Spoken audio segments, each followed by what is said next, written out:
오늘의 헤드라인입니다. 서울 등 그 밖의 지역은 5에서 20mm의 비가 내린 뒤 오후에 차차 그치겠지만 동해안에는 내일까지 120mm 이상의 폭우가 쏟아지겠습니다. 비가 그치고 나면 주말인 내일부터는 다시 맑아지며 초여름 더위가 찾아오겠습니다. 국내 연구진이 커피 찌꺼기로 친환경 에너지인 바이오 원유를 만드는 데 성공했습니다. 커피 찌꺼기를 바이오 원유로 만들면 나무를 원료로 한 것보다 열량이 50%가량 많아 경제성도 높습니다. 정부가 2027년까지 일회용품을 모두 퇴출하겠다는 목표를 세웠지만 규제 사각지대에 있는 일회용품 플라스틱 빨대가 한 해 수십억 개 버려집니다. 법이 정한 일회용품에 빨대가 포함되지 않기 때문인데 환경단체들은 빨대 사용을 강력히 규제해야 한다고 주장하고 있습니다.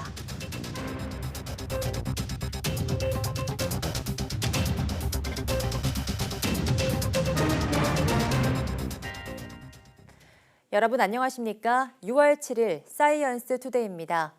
전국적으로 강한 바람이 부는 가운데 동해안에는 국지성 호우가 쏟아지고 있습니다. 현재 모든 해안과 제주도에는 강풍주의보가, 영동과 경북 북부 동해안에는 호우주의보가 발효 중입니다. 기상청은 남부지방은 비는 대부분 그쳤지만 중부지방에는 비가 내리다 낮에 서쪽지방부터 점차 갤 것으로 예보했습니다. 동해안에는 최고 120mm, 그 밖의 내륙에는 5에서 20mm의 비가 더 내릴 것으로 보입니다. 바람은 오늘 오후에 서쪽 지역부터 점차 잦아들 것으로 보입니다. 기상청은 주말과 휴일에는 전국이 맑은 날씨를 되찾겠고 초여름 더위가 나타날 것으로 내다봤습니다. 커피 소비가 늘면서 우리나라 커피 찌꺼기 발생량은 연간 15만여 톤으로 추정됩니다. 국내 연구진이 이 커피 찌꺼기로 신재생 바이오 원유를 만드는 기술 개발에 성공했습니다. 이정우 기자입니다. 우리나라 지난해 커피 수입량은 14만 3천여 톤. 외국 여행객과 방문객이 들여오는 커피까지 고려하면 연간 15만여 톤으로 추정되고 있습니다. 국내 연구진이 버려지는 커피 찌꺼기를 친환경 신재생 에너지로 바꾸는 기술을 개발했습니다.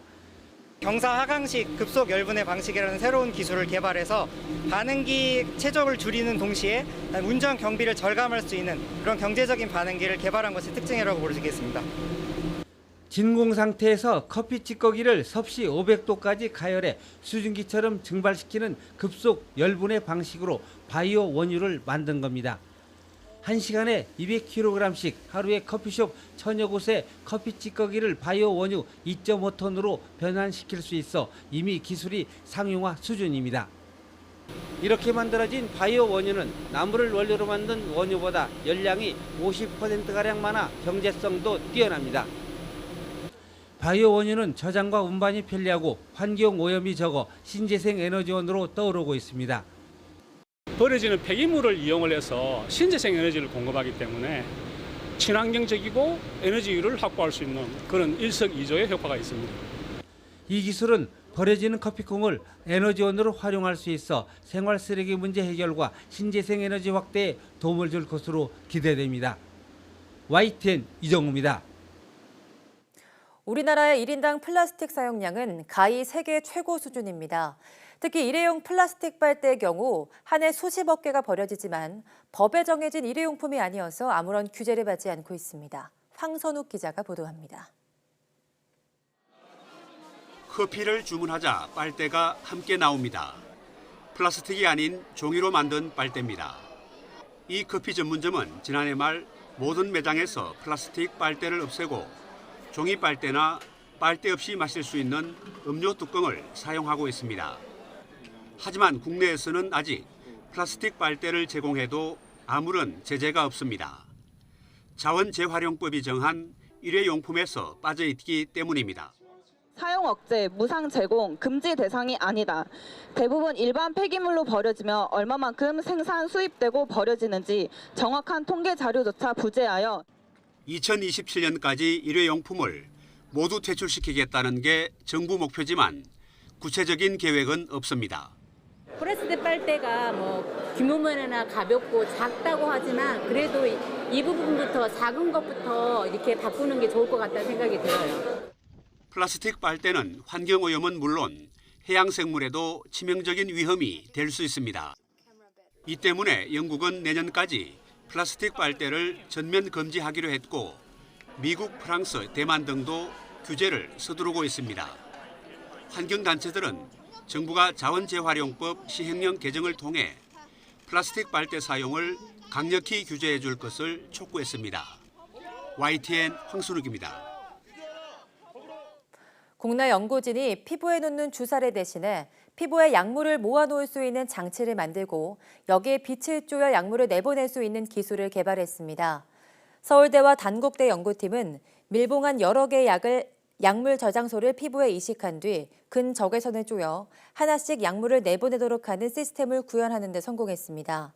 이 시스템은 근적외선의 영향으로 약물 저장소에 막이 파열됨으로써 일정량의 약물을 자연스럽게 체내로 전달하도록 하는 원리입니다. 연구팀은 이 기술이 오랜 기간 주기적으로 주사를 맞아야 하는 환자들에게 도움이 될 수 있을 것으로 기대했습니다. 에이즈 바이러스의 면역력을 지니도록 유전자를 편집해 태어난 아기의 사망률이 오히려 더 높을 수 있다는 연구 결과가 나왔습니다. AP통신 등은 미국 버클리 캘리포니아 대학 연구팀이 에이즈 바이러스에 감염될 위험을 낮춰주는 유전자 한 쌍을 모두 지닌 사람의 경우 그렇지 않은 사람보다 사망률이 21% 더 높다는 연구 결과를 국제학술지 네이처 메디신에 발표했다고 전했습니다.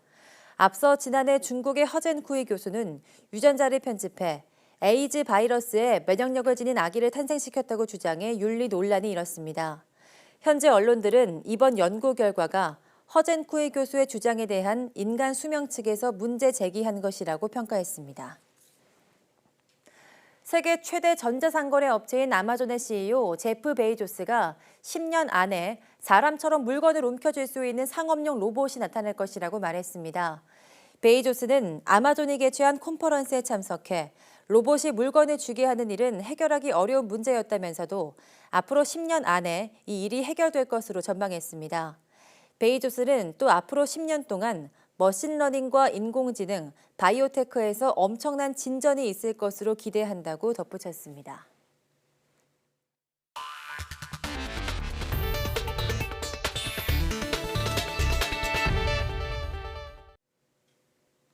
창의성의 원동력은 무엇일까요? 최근 독특한 외관과 디자인으로 직원들의 창의력을 키우는 기업들이 속속 등장하고 있습니다. 이성규 기자가 취재했습니다. 유방암 치료제를 생산하는 바이오 업체입니다. Y자 형태의 공장 외관이 눈에 띕니다. 유방암을 일으키는 원인 물질을 공격하는 Y자 모양의 항체 치료제를 형상화했습니다. 본관 건물의 한쪽 끝은 활시를 당기는 모양을 적용해 딱딱한 직사각형 건물 모습을 탈피했습니다. 저희 회사는 좀 더 공간 여유를 많이 갖고 있어서 이런 것들이 생산이긴 공장이긴 하지만 이 창의성이라든가 개인의 일하는 분위기라든지 이런 데서 도움이 된다고 생각합니다. 신약 개발 과정의 필수인 방사성 표지 물질을 개발하는 또 다른 바이오 업체입니다. 사무실과 실험실을 한 공간에 배치해 직원 간 소통을 키웠습니다. 또 위험 물질인 방사성 동위원소를 다루는 모습을 고객이 쉽게 볼 수 있도록 실험실 벽을 유리로 만들었습니다. 방사성 동위원소를 다루는 공간에 들어간다는 게 편하지만은 않은 공간인데 이렇게 투명한 유리로 처리를 하면 저희가 들어가지 않아도 밖에서 서서도 고객들에게 저희와 관련한 절차들을 설명할 수 있어서 바이오 분야 경쟁이 점점 치열해지면서 직원의 창의성과 편의성을 높인 디자인이 속속 등장하고 있는 겁니다. 바이오 업체들의 디자인과 근무 환경의 향상이 곧 그 글로벌 업체들하고의 경쟁력하고도 상관관계가 있다고 보여지기 때문에 해외에선 이미 독특한 외관으로 직원들의 창의력을 키워주는 기업들이 많습니다. 판에 박힌 외관이 아니라 자신만의 철학과 특성을 반영한 독창적인 외관이 기업의 또 다른 경쟁력이 되고 있습니다. YTN 사이언스 이성규입니다. 과학기술정보통신부는 기초과학연구원, IBS 일부 연구단이 연구비를 부당 집행한 사실을 확인했다고 밝혔습니다. 과기정통부는 올해 2월부터 5월까지 IBS에 대한 종합감사를 진행한 결과 이런 내용을 확인하고 적발된 내용에 대해 IBS 측에 환수와 징계 등의 조치를 취할 것을 요구했습니다. 문제가 된 연구단은 연구비 수억 원의 상당의 연구비를 연구에 사용한 것처럼 꾸민 의혹 등을 받고 있습니다. 과기부는 IBS 측에 연구 내용 검증과 지원 시스템 개선도 요구할 계획입니다.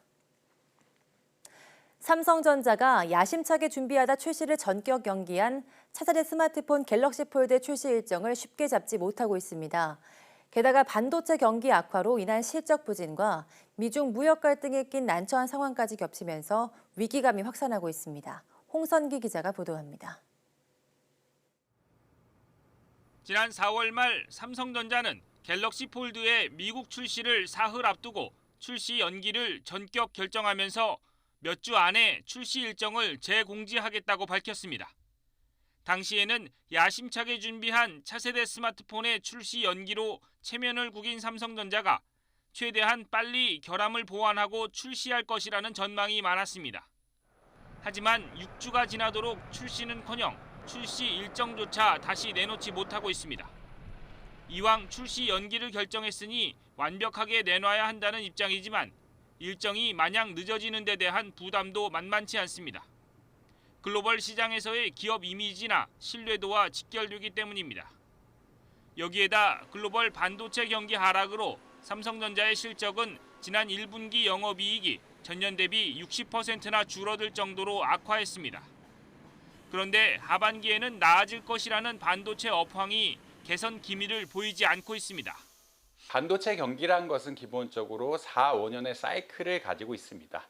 지금 반도체 가격이 고점을 지났기 때문에 한 3, 4년간은 반도체 가격이 오르길 기대하기는 쉽지 않고요. 또 미중 무역 갈등 여파로 삼성전자의 반도체 주요 거래선인 화웨이의 스마트폰 사업이 흔들리면서 삼성전자도 타격이 우려됩니다. 트럼프 미국 대통령이 국경 문제로 멕시코에 고율 보복 관세를 부과하겠다는 엄포를 내린 것도 설상가상입니다. 삼성전자는 미국으로 수출하는 TV와 냉장고 등 가전제품을 멕시코에서 생산하고 있습니다. 이런 상황에서 이재용 부회장은 이례적으로 지난 주말 사장단 회의를 긴급 소집했습니다. 그러나 국정농단 사건 관련 이재용 부회장 재판에 대법원 선고를 앞두고 있다는 점과 삼성바이오로직스 수사가 정점을 겨누고 있다는 점까지 겹쳐 진퇴양난의 형국이 이어지고 있습니다. YTN 홍선기입니다. 삼성전자가 전 세계 주요 기업들 가운데 인공지능 관련 특허를 세계 세 번째로 많이 보유하고 있는 것으로 확인됐습니다. 독일 시장조사 업체 아이플릭티스는 최근 AI 관련 특허 보유 기업 현황을 조사한 결과 삼성전자가 올해 1월 현재 모두 12,000여 건의 특허를 보유한 것으로 집계됐다고 밝혔습니다. 1위는 AI 특허 18,000여 건을 가진 미국 마이크로소프트로 나타났고 2위는 15,000여 건의 특허를 보유한 IBM입니다. 아이플릭티스는 전 세계에서 출원된 AI 관련 특허가 모두 78,000여 건으로 10년 전인 2008년의 3.4배 수준으로 늘었다고 분석했습니다. 방탄소년단 BTS의 노래가 미국 항공우주국 나사의 달 탐사 우주선에서 울려 퍼질 것으로 보입니다.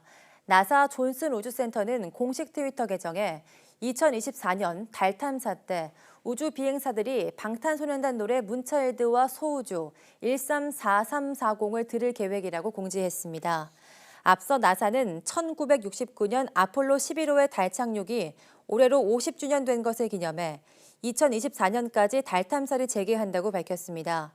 또 우주 비행사들이 들을 노래를 추천해달라고 공지했는데 관련 소식이 알려지자 BTS 팬들은 우주와 관련된 BTS 노래를 대거 추천한 것으로 알려졌습니다.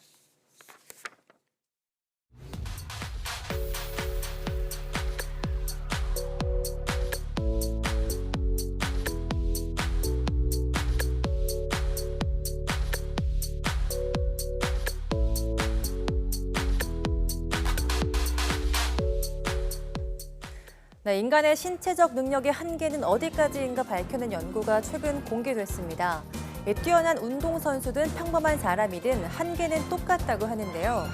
대사율의 2.5배까지가 신체 능력의 한계라는 내용입니다.